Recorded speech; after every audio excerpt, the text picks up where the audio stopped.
Hey, hey, hey, AP World History Scholars! I'm Miss Ziegler, the Time Machine teacher, and this is the amazing review, A Race to a 5, Period 6. That's right, we've made it to the last time period. We're 1 week away from the exam.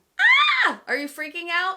Don't freak out too much, because if you've put the effort in, I have full faith that you're going to do amazing on this exam. So let's get going with period 6. But before we do, if you've not subscribed yet, please make sure and subscribe. Hit that notification bell so you don't miss a thing, as well as download the directions in the description below so you're ready to go. Okay, here we go with period 6. Okay, period 6 takes us from 1900 all the way up to present day. The first thing we discussed in period 6 was the World War I era. World War I goes from 1914 to 1918.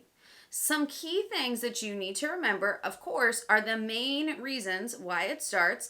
I'm not going to go over those in this video because I have a different video for that. I put it in the description. I will also put a link right up here. Make sure you check that one out, review those main reasons, and World War I as a whole. One thing that I don't think I mentioned in that World War I video was the Spanish flu pandemic. This happens near the end of World War I. The Spanish flu breaks out, and as soldiers are returning home, they come in contact with their loved ones, further spreading the flu. This pandemic ends up killing 20 million in Europe and the United States, as well as several other places around the world. India alone lost 7 million people. This shows that with improved transportation come many global challenges. Also during World War I, near the end, the Russian Revolution takes place. This happens in 1917 when revolutionary groups overthrow the last Tsar, Tsar Nicholas, the Romanov dynasty. The monarchy is replaced with a provisional government who promise reforms to the people. Lenin returns from exile and begins to lead the Bolsheviks in hopes of gaining control over the Russian government. The struggle between who should run the government eventually leads to civil war, coming out with the communists on top, and they take over. Remember also that World War I is a global war, pulling in all the colonies that had been imperialized by European countries. This war led to very high casualties. Between 8 to 9 million soldiers died from this war. It was mostly due to the increased technology, and if you watch the World War I overview, you can review that. After World War I, the Treaty of Versailles is signed, and the League of Nations is formed. This was to try to maintain peace in the world. The problem with the Treaty of Versailles is that it blames Germany for the entire war. Actually, it forces them to take the blame for the entire war. This is going to set Hitler up to do what he has to do in order to start World War II, because the German people want to come back to their original state. They're very demoralized and they are embarrassed by the fact that they were blamed for the entire war. Another effect of World War I is that colonial lands start to want to seek independence. They had given a lot of troops and manpower to this war, and they also have seen that Britain and France are not invincible. This gives them hope that they can break away from those imperialistic powers. And thus the decolonization process begins. Nationalistic ideas spread throughout the colonies, and protest movements begin, especially in Korea and China. Then the Great Depression happens. This is a huge economic downturn that starts in the United States and will eventually affect the world. Agricultural overproduction, as well as the stock market crashing in the United States, are two factors as to why the Great Depression started. Economies that were once dependent on imperialistic nations will also suffer.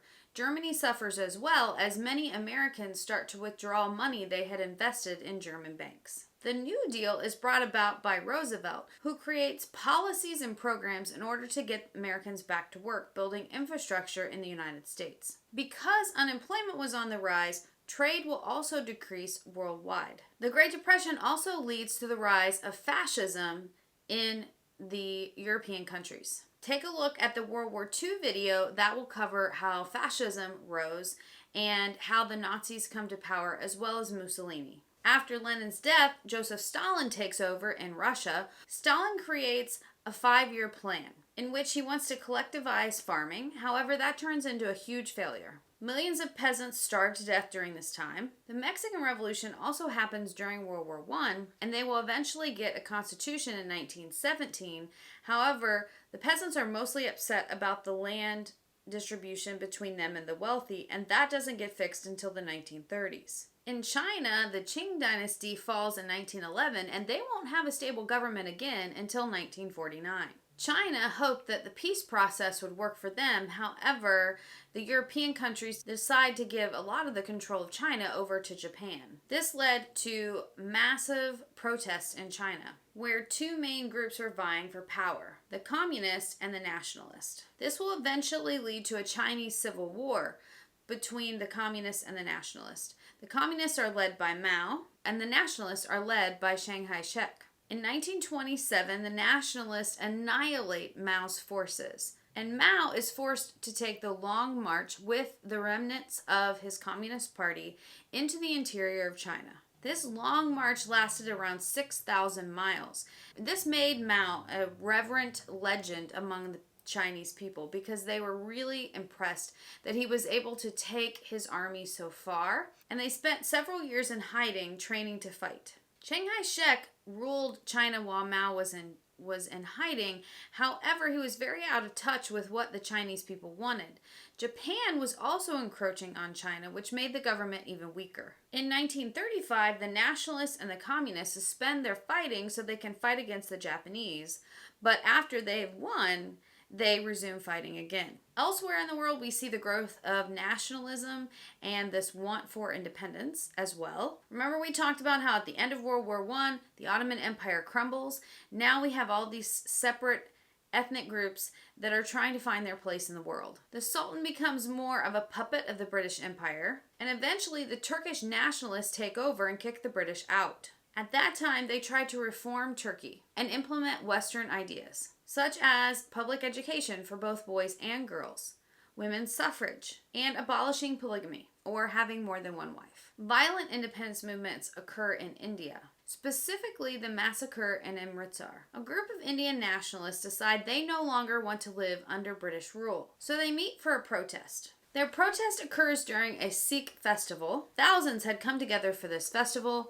and although it was mostly peaceful, the British had just passed a law making public gatherings illegal, and so they began shooting into the crowd, killing more than 300 and wounding several others. At this point, the massacre convinced the Indian National Congress that they should move forward seeking freedom from the British. Gandhi steps into the arena now and seeks to boycott British goods. He also supports protests through civil disobedience that encourages Indians to break laws and serve jail time in order to protest. One of his most famous was called the Salt March. The British had made it illegal for Indians to produce their own salt from seawater, which was something easy and affordable for them to do, but the British wanted a monopoly on it, of course. And so he marched with his followers to the Arabian Sea to pick up salt in protest of this new law. Another big problem that we have is the conflict that's going on in Palestine. The Jewish population wanted it for their homeland so they could make a country named Israel, and the Arabs who were already living there called it Palestine. The British will support the Jews in what's called the Balfour Declaration in 1917 to give them that area as their homeland. However, they had previously supported the Arabs in 1915. So there were increased tensions in the Middle East due to this. According to the Treaty of Versailles, there had to be reduced weapon making.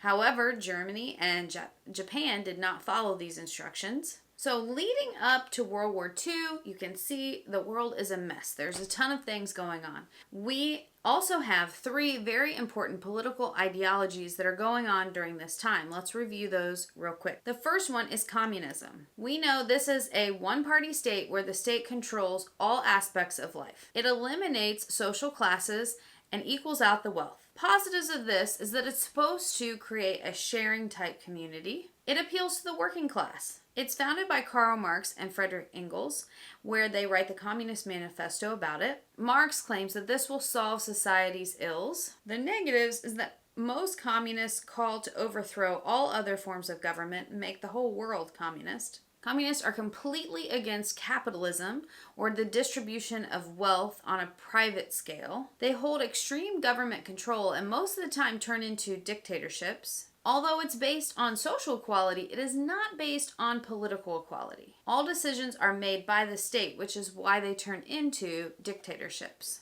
Another political ideology at this time is fascism. This is the radical extreme of nationalism, and we see this in Italy and Germany. Once again, check the World War II video. It will review it more in depth for you. This is absolute government authority with a dictator. Some positives about it is that it promotes nationalism. Most people are happy about it because at first it gets the country back on track and provides jobs. It appeals to the wealthy because they're not as threatened to lose their money the way they would in a democratic or communist society. At first, people feel safer because the government is providing law and order, and dictators are often very well liked by the people. Negatives are that it's usually controlling people by fear, so in the long run, it's not good for the people. Fascists don't believe in individualism or democracy, and as a matter of fact, they're anti-democratic and anti-communist. The third one is totalitarianism. This is complete control by a monarch or the state. Basically, a one-party system that has control over all the citizens. The goal in this one is to create a perfect society. The negative is that it's basically a centralized dictatorship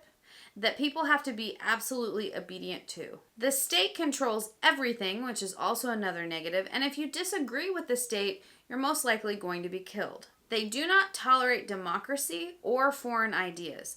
Examples of totalitarianism would be Stalin and Mao. Examples of fascist would be Hitler and Mussolini. So then we have World War II from 1939 to 1948. Once again, listen to the overview of that one in order to review. Here is the link to that video so you can use that one for reviewing World War II.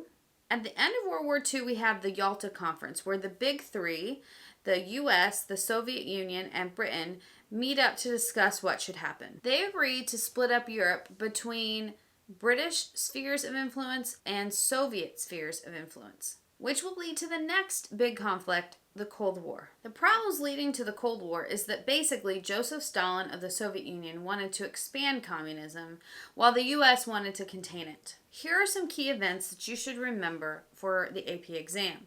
The first one is the Truman Doctrine. This one was a call by President Truman to fund anti-communist groups, especially in Turkey and Greece, and to keep communism from spreading into those regions. Also in 1947, we have the Marshall Plan. This was to assist Europe in rebuilding after World War II. The main point was to establish some sort of grounds for global trade and to ensure that European countries would regain their stability. Stalin rejected this idea as he didn't really want to be a part of taking money from the United States, and because the money came with restrictions on capitalist trade. After Germany's defeat in World War II, Germany was divided between the British and the Soviet Union. Eastern Germany went to the Soviet Union, while the West went to the United States, Britain, and France, including Berlin, the capital city. Then Berlin was split into sectors, one for the Soviet Union and one for the US, France, and Britain. The United States reunited Western Germany, and the Soviet Union saw this as a possible threat for invasion of Eastern Germany. So he blockaded his section of Berlin. All food, water, and supplies were cut off from East Berlin, and the United States airlifted supplies into East Berlin in order to provide for those people. This is called the Berlin Blockade and the airlift crisis. It was a case of more planes, more food, more raw materials, shipped without pause from 8 different airfields in the Western Zone.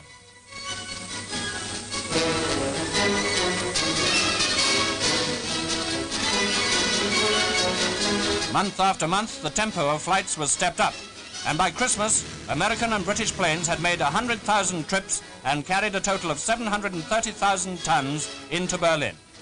Even cars were transported. But coal, equally as vital to Berlin as bread, was the greatest load of all. Over 1 million tons have now been flown in. As an additional boost to the airlift, the RAF introduced its Hastings, each carrying over 9 tons. At the 3 airports in Berlin, Gatow, Tempelhof and Tegel, Aircraft were landing or taking off every 90 seconds. Many notabilities visited Berlin to see the workings of this magnificent achievement and to praise the great work of the British and American ground and air personnel. Chief of the Air Staff, Lord Tedder, and the Foreign Secretary, Mr. Bevin, whose diplomacy was much aided by the success of the airlift. He added his tribute when he visited Berlin on the eve of the lifting of the blockade in May 1949.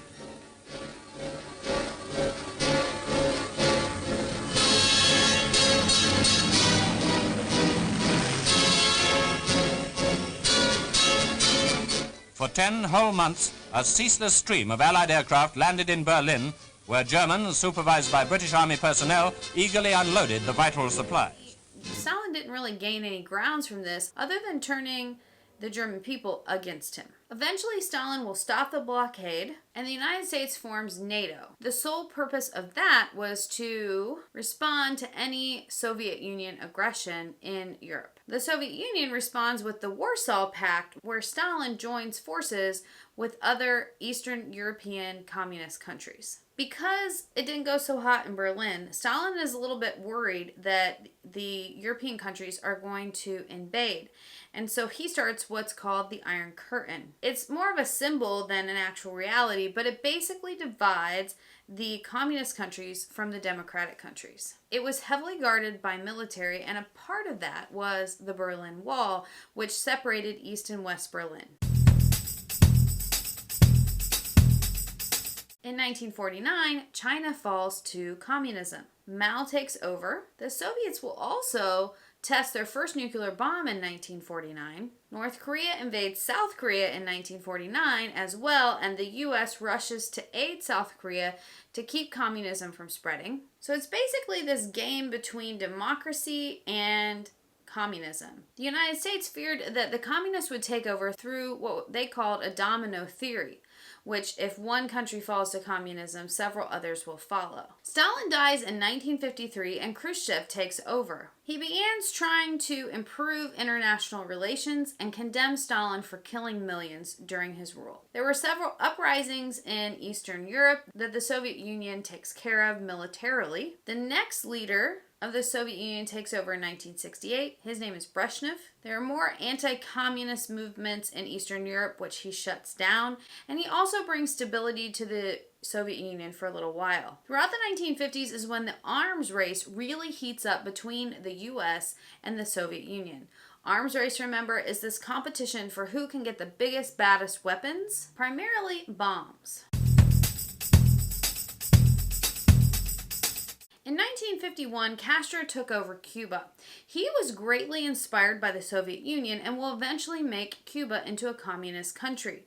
Of course, the United States sees this as somewhat of a threat and plans an invasion at the Bay of Pigs in Cuba. But Castro finds out about the plan and prevents an attack. In a response to that, the Soviet leader gives Castro nuclear missiles in order to scare the United States a little bit. And of course, the United States definitely sees this as a threat. They blockade Cuba until Cuba will agree to stop taking weapons from the Soviet Union. It almost came to a full-out nuclear attack. However, behind closed doors, they were able to come to an agreement, and the Soviet Union stopped supplying Cuba with weapons as long as the U.S. promised never to attack Cuba. In 1950, the Korean War happened, which is the one that I mentioned earlier, where North Korea invades South Korea in hopes of spreading communism to the whole country. This is the first military conflict of the Cold War. A lot of people were killed, but neither side really won. It's still divided between North and South Korea today. North being communist and South being democratic. In China during the 1950s and 60s, Mao Zedong is in control, and he does what's called the Great Leap Forward. The intention of that was to increase agricultural productivity by collectivizing farms. But in reality, what happened was mass starvation and misallocation of resources, which causes a depression for farmers. Mao knows that he needs to find a way to protect himself because typically when a dictator is not successful in something, he's kicked out. So he starts what's called the Cultural Revolution. That's the one where he's going to get a hold of the youth of the country to try to change the entire culture. Out with the old, in with the new. And because of this, he is able to stay in power until his death.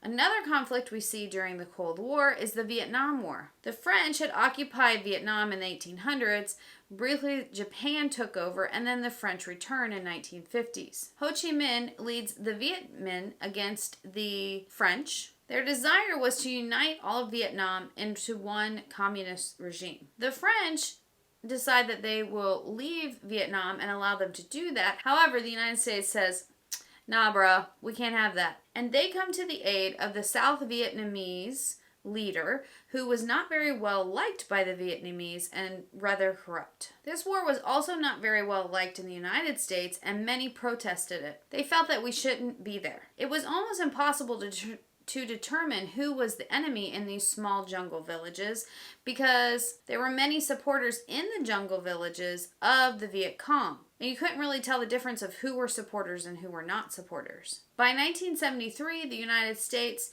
because of protests of American citizens, withdrew from the war and Vietnam would become a communist country. The United States lost 60,000 soldiers in this war. About 2 million North and South Vietnamese lost their lives. Because of the destabilization in Southeast Asia, communism continued to spread there into Laos and Cambodia. In the 1970s, the Soviets invade Afghanistan. American leaders, of course, fear this because Afghanistan is very close to the Middle East and the oil countries.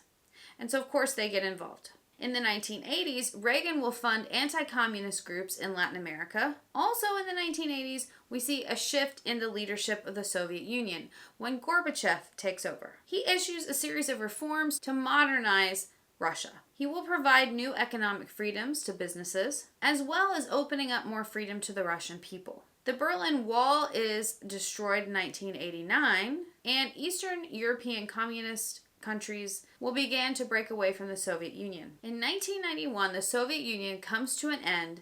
Gorbachev is put under house arrest, and anti-communist leaders take over the Kremlin, ending the Soviet Union communist regime. In 1981, in China, a new leader takes over, Deng Xiaoping. He will allow peasants to lease their own land since collectivization didn't work. His economic policies will maintain communism but also give hope for the future. However, many young college students didn't agree with the speed in which he was reforming things, and they wanted social and political freedoms. So they demonstrated in Tiananmen Square against communism. However, unlike in Russia, they didn't get support of the military, and they were shut down and arrested. And in 1991, the Cold War comes to an end.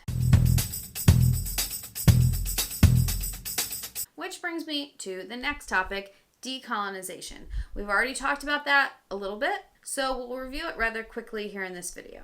India becomes independent in 1947. Remember, their main problem is the religious division between the Hindus and the Muslims. Also, the continued fight of the borders in northern India. India gains their independence in 1947 from the British. Several things happen after that. They still have conflicts between the Hindus and the Muslims. They're still debating over what to do with the northern border of India. How do they industrialize and how do they compete on an international market? Those are some issues that they were facing right after independence. Because of extreme poverty in India, India has lost its middle class, as many middle class people have moved to Britain or the United States. But today, many of its economic troubles have been resolved, and it is competing on a much larger economic global scale. Then we have Israel and Palestine. After World War II, the Jews need a place to go. They are on what's called a diaspora, which is spread out all over the world. They don't have a homeland. The British will end up taking over Palestine along with Iraq, Jordan, and Iran after World War I. That's when the Zionist movement begins, and the Zionists are those who want to create a homeland in Palestine and call it Israel. It would be a homeland for the Jews, a safe place for them to go. In 1948, Palestine was partitioned into East and West. The western half of Palestine becomes the nation of Israel, and the eastern half stays Palestine. In response to this, the Arabs will strike back with war against Israel. There were 3 wars total. The first was the War for Independence, the second is the 6-Day War, and the third is the Yom Kippur War. In each case, Israel won and acquired more land. The most important of these in terms of what we need to know for the exam is the 6-Day War, because that is the one that caused tensions between the West Bank and Israel, and we still have that tension in our world today. The plan for the Arabs was to unite all of the Arab countries against Israel. Egypt was leading it up. It was called the Pan-Arab Movement. However, during the 6-Day War, Israel was very successful in gaining more territory, specifically area just north of Egypt called the Gaza Strip. Peace negotiations take place afterwards. They come to an agreement called the Camp David Accords. Israel had to return the land taken during the Yom Kippur War, and Egypt had to promise never to invade Israel again. The rising radical Islamic movement really did not agree with this, and they assassinate Sadat, who is the leader of Egypt at the time and who made these agreements. These groups will eventually lead to Osama bin Laden and Al-Qaeda being formed and influencing him heavily. Bin Laden wanted to create a new Muslim caliphate in which all of Islam would be governed by one of Muhammad's successors. Today's conflict with ISIS reflects all of this religious zealotry as well. A little bit more about the Middle East happens in Iran. During World War II, Raza Khan takes power of Iran, and he considers joining on Hitler's side.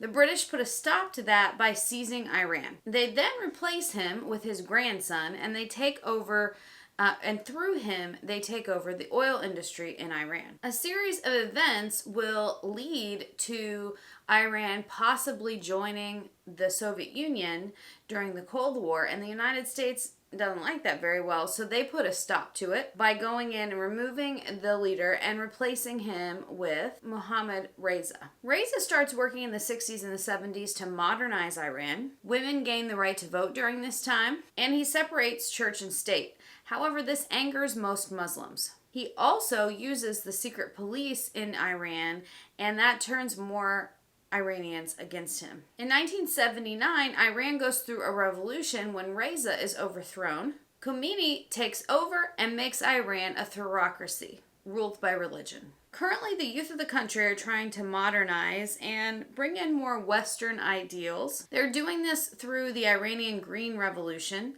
This started in 2009. Green is their symbol for unity and hope. In the end, the revolution fails. Over 10,000 are arrested. That's when clerics start a nuclear program. In 2016, this nuclear program almost led to war with Israel. The Obama administration tried to put an end to the nuclear program in Iran, but it continues until this day.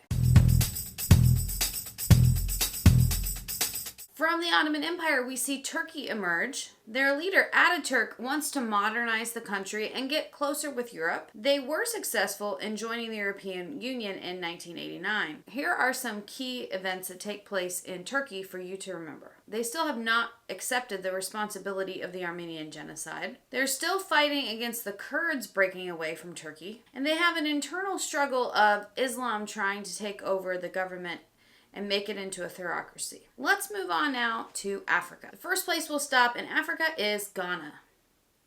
Ghana is in West Africa on what's called the Gold Coast, and they're called that because of their famous relationship with trading gold. They get their independence from Britain in 1957. Their leader, Nkrumah, starts a Pan-African Union in hopes of being able to unite the nations and be somewhat like the United States. However, because of corruption and his role in being a dictator, he is eventually kicked out and democratic rule comes back to the country. Algeria, in the northern part of Africa, once a part of the Ottoman Empire, is the next place that we're going to talk about. They gained their independence from France in 1962. Violence there continues between the Algerian government and the Islamic Front. Kenya is located in eastern Africa, and they were under British control during imperialism. In 1952, the Mau Mau Rebellion will lead to guerrilla warfare between them and the British. The British leave in 1963. A man named Jomo Kenyatta is elected. There are three main tribal groups in Kenya. In the 1960s, there was a lot of tension between them. Then we move on to the 80s, and that's when the Kenyan government tries to Africanize the country. During this time, Asians had to have special work permits and they had to qualify for the job. So many of them left to go to Britain. After Kenyatta's death, Daniel Moi takes over. And today, Kenya is considered one of the top violators of human rights in the world. So the government is trying to go through reforms so that they won't be rejected by the entire world. Even the International Monetary Fund is considering pulling loans from the country. On now to Southern Africa, specifically Angola. Angola was colonized by the Portuguese and was used very heavily in the slave trade. They gained their independence in 1975. There were several tribes in Angola, and each tribe took a different side in the Cold War. Some supported the Soviet Union, some supported the United States. This will eventually result in a civil war between these tribes that lasts for 27 years. It ends in 2002. As you can imagine, a 27-year-old war devastated the country and it left millions displaced. The country is still trying to come back from that today. On to Nigeria and Western Africa. It gains its independence from Britain in 1960. There are over 200 ethnic groups in Nigeria, but there are two main ones that divide the country today. One is a Christian group called the Igbo tribe, and the other is an Islamic group called Hausa Fulani. This group fights a civil war over who will have control. In 1999, a new constitution is written and democracy is returned to the country. On to South Africa. South Africa is colonized by the Dutch. The Dutch had tensions with the Zulu tribe, which leads to the Boer Wars. The British were also there at the time, and after the Boer Wars, the British will take possession of the gold mines and allow the Dutch to govern. The Dutch start the apartheid system, where all whites are in control of the government despite the fact that they are minorities. And the laws require black South Africans to be completely separated from the white Afrikaners. These laws stayed in effect for almost 50 years and lead to a movement against apartheid led mostly by Nelson Mandela and his followers. Nelson Mandela is a super interesting person. He was arrested and imprisoned on Robben Island for 27 years, in which he had to participate in hard labor during his imprisonment. It was an awful time for him. And then, when he got out of prison, he chose to forgive instead of getting revenge on those who had imprisoned him. He was elected president, and everyone was shocked at how he was trying to bring the country together instead of getting his revenge. So he's a super interesting person.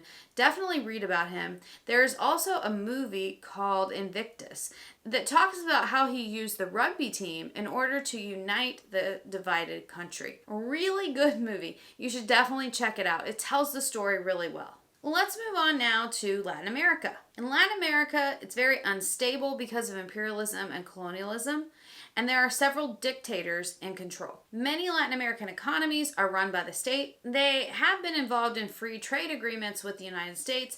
One of those is the NATO agreement, and unfortunately, the rise of drug cartels has created a huge issue between the United States and Mexico. That brings us to our next topic, globalization. Globalization includes more than just trade. It's about economics and about how people are connected through just about everything that we currently have in our lives. Globalization definitely has its positives and its negatives. And through the conversation that we had in class, most of the time, people who are positively affected by globalization, aka America, we think globalization is great because it gives us all of these advantages of being able to get products for cheaper and having luxuries in life.